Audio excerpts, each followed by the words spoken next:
NU nalagasan ng MVP. Siya yung sinabing future of Philippine volleyball ni Alyssa Valdez. UP contender next season. Pero bago yan, kawiyad, so kalimutan mong subscribe to notification bell para mag-update kayo dito sa ating channel. Isang major lipatan ang naganap sa pagitan ng dalawang UAP schools kung saan nalagasan ng isang star in the making ang former defending champions NU Lady Bulldogs. Yan kasi matapos na i-anunsyo ng UP Athletics Office na nakuha na nila ang commitment para sa susunod na season ng dalawa sa pinakainaabang upcoming rookies next season na sina former MVP Kian Olango at best outside hitter Yesha Noceja. Ang dalawa ang galing NU Bullpups program kung saan nagkampiyon last season 85 ngunit dumapa this season 86 sa UAP Girls Volleyball Championship kontra sa Adamson. Sila mga superstars sa high school division kaya for them na ma-secure ng UP ay napakalaking bagay sa programa ng Diliman Squad. Sila ay parehong eligible na for season 87 which means scary at possible contender ng ang UP sa susunod na season. Alam nyo ba na si Kian Olango ay minsan ang napansin ni Phenom Alyssa Valdez?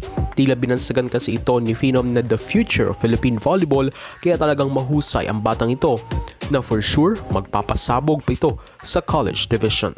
Sa kasalukuyan struggling ang UP team pero hindi rin yan magtatagal at posibleng sa susunod na mga taon ay makabalik sila bilang isa sa mga top contenders sa UAAP. Para naman sa inyo malaking kawalan ang mga batang ito gayong posible sanang sila ang papalit sa spot ni na Micaela Belen kapag nag-graduate na mga ito.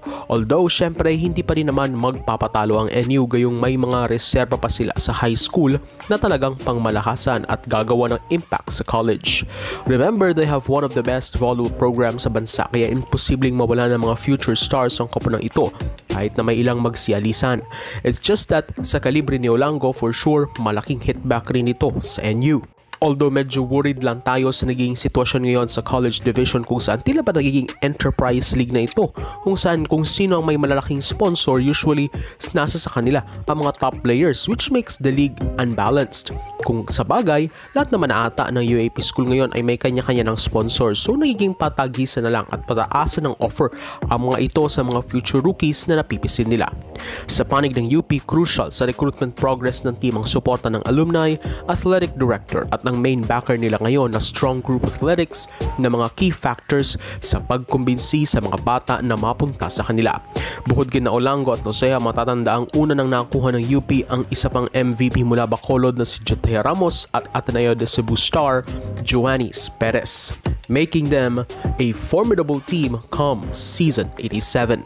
When you build a program, you need players that with talent, determination, and leadership. Kaganyan yung may tutulong na sa atin ni Yesha at Kian as well as all our recruits.